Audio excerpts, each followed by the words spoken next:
Hello guys, तो कैसे हैं आप सब लोग। आई विश कि आप सब लोग ठीक होंगे और मैं भी बिल्कुल ठीक हूँ। तो मैं यहाँ पे आज आई हूँ आपको अपनी जो हमने इंटर्नशिप की फ़ाइल बनाती है उसमें हमें बहुत मेहनत करनी पड़ती है और हमें ये आइडियाज़ बताने वाला कोई नहीं था कि हमें इंटर्नशिप की फ़ाइल कैसे बनानी है या उसमें हमें कौन कौन से आइडियाज़ लगाने हैं, कौन कौन से चीज़ें हमें दिमाग लगा के करनी है। तो मैं आपका वो वर्क इजी करने के लिए मैं आपको हिंट दे दूँ कि इंटर्नशिप की फ़ाइल आखिर बनती कैसे, तो मैं वो आपके साथ शेयर करना चाहती हूँ। तो बने रहिए मेरे चैनल के साथ।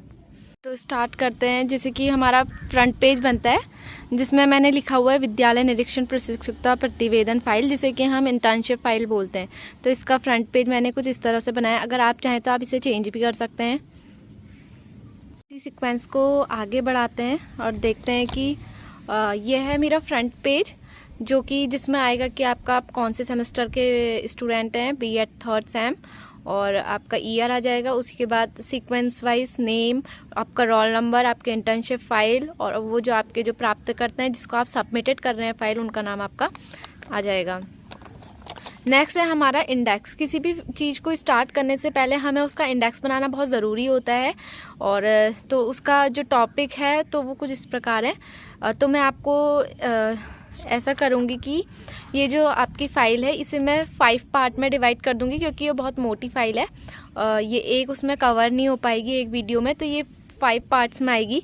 तो इसका जो पहला वाला टॉपिक है वो है प्रशिक्षुता क्या होती है, फिर सेकंड है कि फिर शिक्षण क्या होता है, फिर अभ्यास शिक्षण क्या होता है, फिर जहां हमने अपनी इंटर्नशिप करी है कि वहां का केंद्र, उस केंद्र के बारे में हमें लिखना होता है कि वहां क्या है, वहाँ कैसी सुविधाएं हैं, उसकी स्थापना कब हुई थी। ये सब आपको मैं आपके पार्ट 1 में दिखाऊंगी।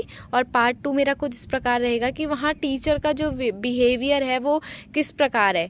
ठीक है, तो पहला हो गया शिक्षक का, टीचर्स के प्रति वहाँ व्यवहार कैसा है, बिहेवियर कैसा है, और टीचर का अपने प्रिंसिपल के प्रति क्या बिहेवियर है, एक टीचर का अपने स्टूडेंट्स के प्रति क्या बिहेवियर है, और एक टीचर का छात्रों के प्रति उनका अपना क्या सोचना है, उनके अपने क्या अनुभव हैं, वो भी मैंने इस फाइल में लिखे हुए हैं। उसी प्रकार सीक्वेंस से नीचे चलते हैं। जैसे टीचर का बिहेवियर होता है टीचर के प्रति, स्टूडेंट के प्रति, वैसा ही जो एक स्टूडेंट है उसका बिहेवियर वहाँ उस स्कूल में कैसा है, उस केंद्र में कैसा है, वो सब इस वाले टॉपिक के अंदर आएगा। जैसे कि जो स्टूडेंट्स हैं उनका अपने टीचर के प्रति वहाँ कैसा बिहेवियर रहा, और फिर दूसरा आ जाता है कि जो स्टूडेंट्स हैं उनका अपने सहपाठियों के साथ, ठीक है, अपने क्लासमेट्स के साथ उनका कैसा बिहेवियर है। थर्ड वन में आ जाएगा कि वहाँ के जो स्टूडेंट्स हैं उनका अपने प्रिंसिपल के प्रति क्या बिहेवियर है। और लास्ट वाला आ जाएगा इसमें कि जो आपस में जो हम लोग होते हैं, हम लोग एक इंटर्नशिप करते हैं, हम लोग वहाँ पे सीखने जाते हैं, वहाँ हमें बहुत सी चीज़ें सीखने को मिलती हैं। तो छात्राध्यापक और छात्राध्यापिकाएं, उन्हीं के लिए यूज़ हुआ है कि प्यूपिल टीचर्स का आपस में एक दूसरे के साथ कैसा बिहेवियर है। ठीक है, ये सब तो इसमें आ गया। उसके बाद जो इंटर्नशिप की फाइल में होता है वो होता है सह पाठ्यक्रम गतिविधियाँ, कि वहाँ पर की जो को करिकुलर एक्टिविटीज़ है वो क्या है। तो उसमें सबसे पहले हमारा आता है कार्य योजना, फिर सह पाठ्यक्रम गतिविधियों के आयोजन के लिए कौन कौन सी कार्य योजनाएँ चलती हैं, और नेक्स्ट है विद्यालय सभा, फिर समय सारणी आ जाती है, फिर सह पाठ्यक्रम गतिविधियाँ जाती हैं, विद्यालय में आयोजित होने वाली गतिविधियाँ, वहाँ कौन कौन सी जो गतिविधियाँ हैं, जो एक्टिविटीज़ है वो अभी वहाँ कौन कौन सी चल रही हैं वो आती हैं। उसके बाद आती हैं कि वहाँ कौन कौन सी समस्याएं उत्पन्न हुई थी हमारे टीचिंग के दौरान, हमने वहाँ कौन कौन सी समस्याएं देखी, वो सब चीज़ इसमें आता है। फिर इसको देखते हैं अभिलेख व्यवस्था। ठीक है, सीक्वेंस से मैंने ये सब चीज़ करा हुआ है, इसको करने में बहुत मेहनत लगी। आप लोग को मेरे इस वीडियो से आप लोग को बहुत हेल्प मिलेगी, देखते रहिए अगर आपको सही लगे तो। फिर है इसमें उपस्थिति पंजिका, फिर इसमें आता है अभिलेख व्यवस्था में पहला आता है उपस्थिति पंजिका, जो हम वहाँ रजिस्टर है, हमारा जो अटेंडेंस सीट चलती है वो। फिर आती है हमारी शुल्क आता है यानी कि फ़ीस। फिर वहाँ की मिड डे मील योजना कैसी है। फिर उसमें हमारा अनुभव आता है कि हमने वहाँ क्या देखा मिड डे मील में। ठीक है, फिर उसके बाद आती है स्कॉलरशिप यानी कि छात्रवृत्ति। फिर है रिजल्ट तैयार करना, कि रिजल्ट कैसे तैयार किया जाता है। फिर है कक्ष वार्तालाप, शिक्षण विधियाँ एवं प्रविधियाँ। फिर है शिक्षण सहायक सामग्री, प्रयोगशाला का उपयोग, पुस्तकालय का उपयोग, दैनिक दिनचर्या, और उपलब्धि परीक्षण, यानी कि हम वहाँ पे एक टेस्ट लेते हैं। उस टेस्ट में ये होता है कि हम जब पढ़ा रहे हैं तो उससे पहले उनके टीचर ने उन्हें कुछ पढ़ाया हुआ है, तो हम उनकी नॉलेज देखते हैं कि उन्हें उस नॉलेज से कितना आता है, तो हम उसका आकलन करते हैं। और एक टेस्ट हम अपनी इंटर्नशिप के लास्ट में लेते हैं जो कि हमने पढ़ाया है और हमारे पढ़ाई से उन लोगों को उन्हें नॉलेज गेन हुआ है, वो हम अपने टेस्ट के दौरान देखते हैं। उनके नंबर से हमें ये पता चलता है कि उनने हमारे पढ़ाए हुए को कितना सीखा है। उसके बाद आ जाएगा आपका आभार, जिसमें हम अपने टीचर्स को थैंक यू कहते हैं जिसने हमारी हेल्प करी है इस फाइल को बनाने में। तो इसमें हम आभार में उनका आभार व्यक्त करेंगे।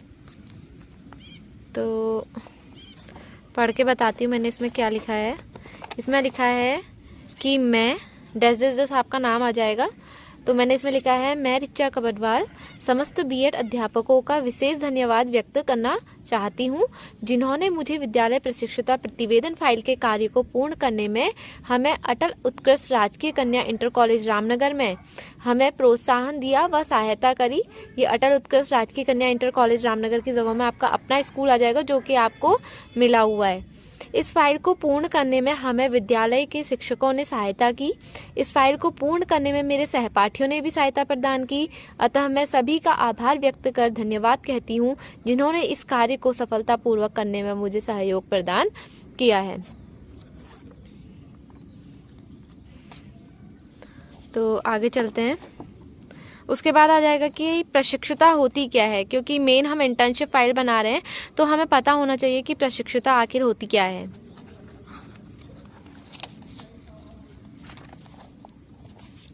तो इसमें ज़्यादा कुछ नहीं है, आप देख लेंगे कि इसमें मैंने क्या लिखा है।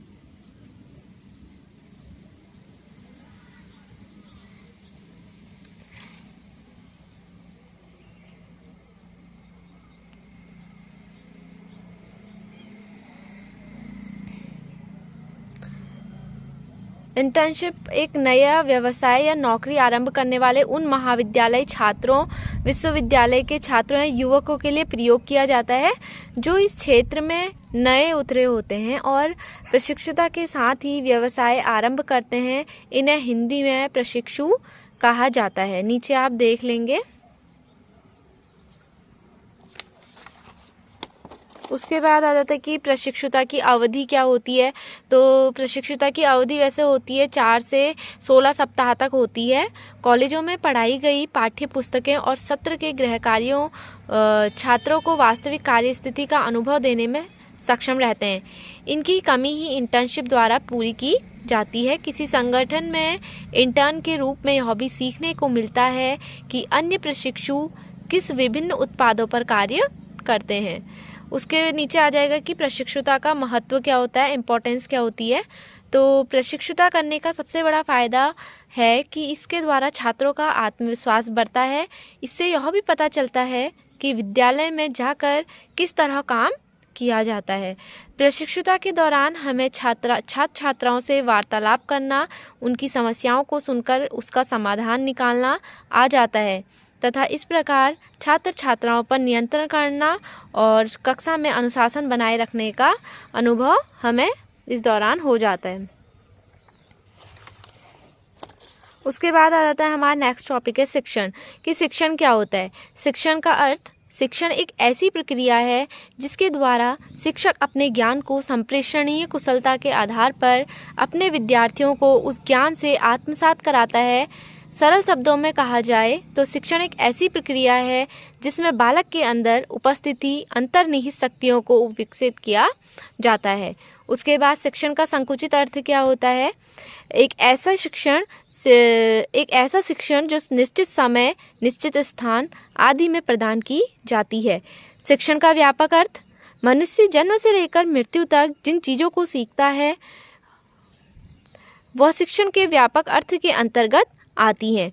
शिक्षण का व्यापक अर्थ का तात्पर्य यह है कि औपचारिक और अनौपचारिक ढंग से बालक जीवन भर जो कुछ भी सीखता है वह क्या होता है, शिक्षण होता है। उसके बाद आ जाएगी कि शिक्षण की डेफिनेशंस क्या होती हैं। तो कुछ मेन है, जैसे कि B.O. स्मिथ ने बोली थी, शिक्षण अधिगम को उत्प्रेरित करने वाली एक पद्धति है। और शॉर्ट में लिखना चाहें, बर्टन ने बोला है शिक्षण अधिगम का उद्दीपन, निर्देशन और प्रोत्साहन है।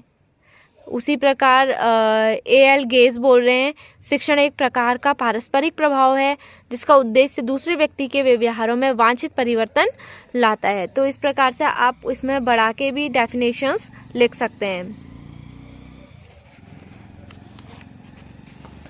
उसके बाद आ जाती है कि प्रस्तावना। तो इसमें शिक्षण के बारे में कि शिक्षा के 3 बिंदु होते हैं, वो आप लोग को पता ही होगा कि एक अध्यापक, दूसरा बालक और तीसरा आपका विषय। शिक्षण का संबंध इन तीनों से ही होता है। जब एक अध्यापक के द्वारा विद्यार्थी को ज्ञान दिया जाता है तो वह शिक्षण कहलाता है। शिक्षण समाज की पीढ़ी द्वारा अपने से निचली पीढ़ी के अपने ज्ञान के हस्तांतरण का एक प्रयास है। शिक्षा ही एक व्यक्ति को समाज में जोड़ने का कार्य करती है। शिक्षण आज के युवाओं को शिक्षा की शक्ति प्रदान करते हैं जिससे उन्हें बेहतर भविष्य की संभावना मिलती है। शिक्षक जटिल को सरल बनाते हैं और अमूर्त अवधारणाओं को छात्रों के लिए सुलभ करते हैं। उसके बाद आपका नेक्स्ट आ जाएगा कि अभ्यास शिक्षण। ठीक है, अभ्यास शिक्षण क्या होता है? अभ्यास शिक्षण के अंतर्गत बीएड के छात्राध्यापक व छात्राध्यापकों को शिक्षण का अभ्यास करना होता है। अभ्यास शिक्षण के अंतर्गत छात्राध्यापक व छात्राध्यापिका को शिक्षण के विभिन्न कौशलों व पाठ्य योजना के अनुसार शिक्षण कार्य करना होता है। क्षेत्रीय शिक्षण द्वारा छात्राध्यापक व छात्राध्यापिकाओं को प्रशिक्षित किया जाता है तथा शिक्षण प्रभारियों द्वारा उनका अवलोकन किया जाता है। उसके बाद नेक्स्ट है अभ्यास शिक्षण महत्व। अभ्यास शिक्षण द्वारा छात्राध्यापक व छात्राध्यापिकाओं को प्रशिक्षित किया जाता है। इस शिक्षण द्वारा छात्राध्यापक व छात्राध्यापिकाओं का आत्मविश्वास बढ़ता है। इस शिक्षण के द्वारा छात्राध्यापक व छात्राध्यापिकाओं में शिक्षक के गुणों का सृजन होता है। नेक्स्ट है शिक्षण के द्वारा छात्राध्यापिकाओं व छात्राध्यापकों को अपनी शैक्षिक कमियों की जानकारी हो जाती है। अभ्यास शिक्षण के द्वारा छात्राध्यापक व छात्राध्यापिकाओं को पाठ्य योजना के अनुसार शिक्षण करने का ज्ञान प्राप्त होता है। नेक्स्ट पॉइंट है यह शिक्षण छात्राध्यापक व छात्राध्यापिकाओं को एक बेहतर शिक्षक बनाने को प्रेरित किया जाता है। सीक्वेंस को आगे बढ़ाते हैं। तो ये तो हमारे अभ्यास शिक्षण केंद्र की बात हो रही है जहाँ की हमने इंटर्नशिप करी थी, और हमने इंटर्नशिप करी थी रामनगर के स्कूल में जो कि खताड़ी में है, अटल उत्कृष्ट राजकीय कन्या इंटर कॉलेज रामनगर।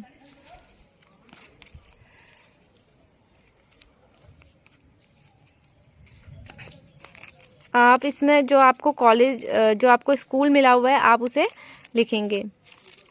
तो उस स्कूल का नाम है AUGGIC रामनगर।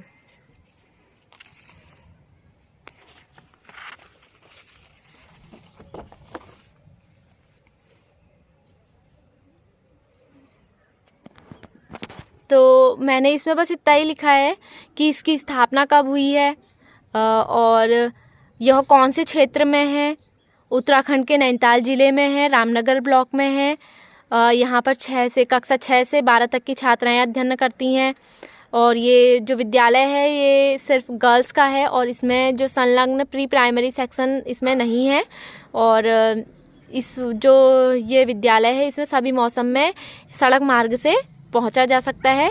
इस विद्यालय में शैक्षणिक सत्र कब से स्टार्ट हुआ था? अप्रैल से। तो उस आगे को देखते हैं। फिर उससे आगे मैंने लिखा है कि इस कॉलेज में ये जो कॉलेज है ये कहाँ पे स्थित है, वो इसकी मैंने इसमें जानकारी दी है। इस विद्यालय का निर्माण बालिकाओं की शिक्षा को आगे बढ़ाने व समाज की मुख्य धारा से जोड़ने के लिए किया गया। विद्यालय में शिक्षण उद्देश्यों के लिए जो यहाँ कितनी कक्षाएं हैं वो आपने लिखनी है और वो किस स्थिति में हैं, अच्छी हैं तो अच्छी और बुरी हैं तो बुरी स्थिति में हैं। इसमें गैर शिक्षण गतिविधियों के लिए 2 अन्य कमरे हैं और जो यहाँ है इसमें क्या क्या चीज़ है वो आपने सब डिफाइन करना है, देख सकते हैं आप।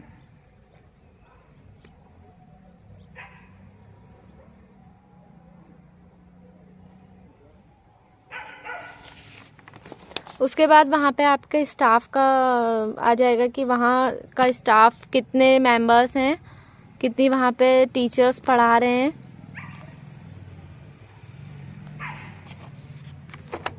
उसके बाद मिलते हैं आपसे नेक्स्ट पार्ट में, तो बने रहिए हमारे साथ। Thank you.